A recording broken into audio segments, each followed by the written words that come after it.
Free Aceh. Free Aceh. Free Papua. Free Papua. Free Maluku. Free Maluku. Free Palestine. Free Palestine. Thank you. Allahu Akbar. Allahu Akbar. Saya Muhammad Hanafi Abdullah, tepatnya di Laut Ostrup, Denmark. Dengan ini saya menyatakan hak penentuan nasib sendiri dilindung oleh hukum internasional. Free Papua, Free Maluku, Free Aceh. Aceh merdeka, Maluku merdeka, Papua merdeka. Indonesia teroris, Indonesia penjajah, menjajah bangsa Aceh, menjajah bangsa Papua, juga menjajah bangsa Maluku. Salam perjuangan untuk bangsa Papua, bangsa Maluku, beserta bangsa Aceh dimanapun berada. Kita harus selalu komitmen untuk perjuangan kita melawan Indonesia. Tujuan kita untuk berdaulat, untuk merdeka di negeri sendiri.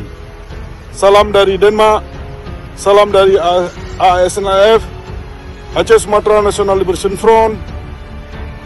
Salam perjuangan untuk semua kita-kita yang tertindas, khususnya Papua, Maluku, Aceh yang ditindas oleh Indonesia, yang tidak ada keadilan di negeri kita sendiri.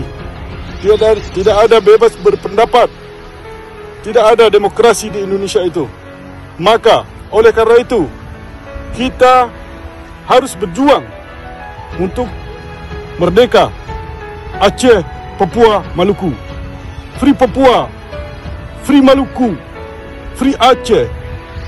Terima kasih.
Today, July 17, 2024, I am Muhammad Hanafiah, and it should for the people of Aceh, of Papua, of Maluku, I declare and defend Free Papua, Free Maluku, Free Aceh.